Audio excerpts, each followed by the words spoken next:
I took this photo at August 21st, 2017 at 3:55 a.m. And I know you're wondering, why are you taking a picture with this man in Boston, Dorchester, Massachusetts at 3:55 a.m.? This man saved my life and my job, took me to the hospital in the midnight hour, and I did not even know who he was. And I found out some very interesting things about him on this journey. So picture it. It's 2017. I had just gotten hired with a major airline as a flight attendant. And I was within my 6-month period. And during that period, you cannot call out of work. You cannot get in trouble. You cannot do anything because they will let you go, or you'll be on like a probationary period. So I was like deathly afraid of that. I was very young. I had just started my job. I got hired in March of 2017. So I did not want to get fired. Well, I have really bad sinuses. And if you know anything about flying with really bad sinuses, the altitude messes with your sinuses, right? So I had a really bad sinus infection, and during my time as a flight attendant, I would always get sinus infections. But this one was particularly bad because I had just started, and my ears and just my sinuses were not used to being up, down, up, down, up, down, right? So I sit next to this gentleman on a first class flight from Atlanta to Boston because I had to go to work. And the whole flight, I'm sick.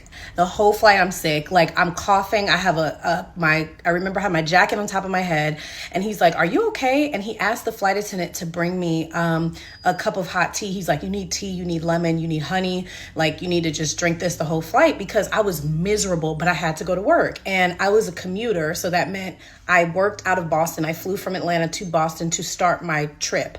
My trip was signing in at 7 o'clock in the morning. Keep in mind, you see the time?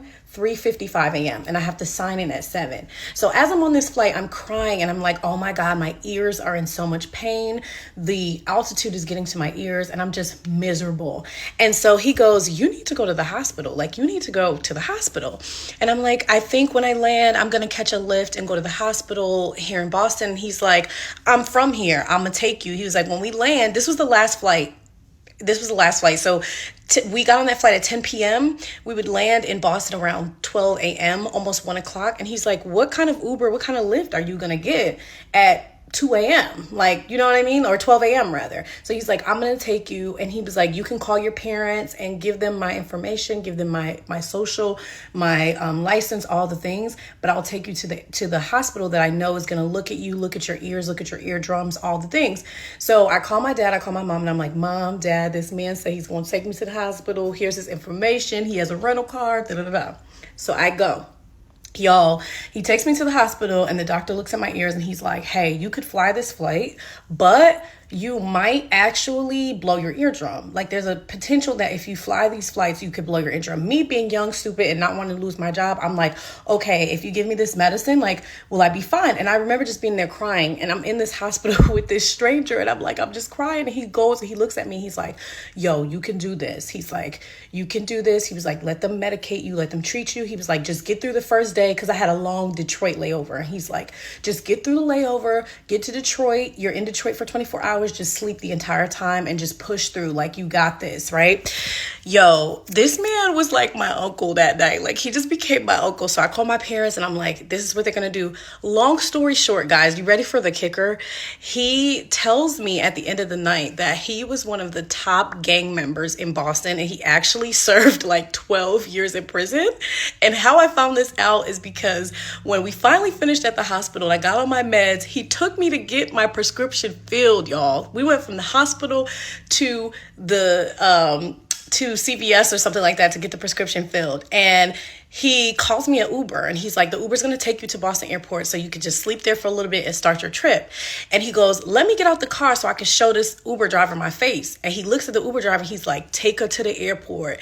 Nothing better not happen to her. Make sure she's good." And I'm like, who is this guy? And he's like, "Oh yeah, I'm a former gang member. I did 13 years in prison and now I work in reform and I help people, find jobs." He does all this like philanthropic stuff, right? I don't know if I said that right, but he's a great person and super reformed and like works with prior inmates and stuff like that. But I'm like, in my mind, I'm like, gang member. What? Like, he went super gangster on the Lyft driver and was like, hey, make sure she's good. Make sure she gets where she needs to go. Don't try nothing. Because, mind you, at this point, look at the time. It's 3:55 in the morning. Long story short, this man saved my life. He saved my job. And this was the picture that we snapped right before I got in the Lyft to go to the airport. But I just love this story. And his name is Andre Norman. He's here on TikTok. So make sure you follow him. Make sure you follow him on Instagram. But hey, Andre, if you see this video, thank you for saving my life. Thank you for saving me.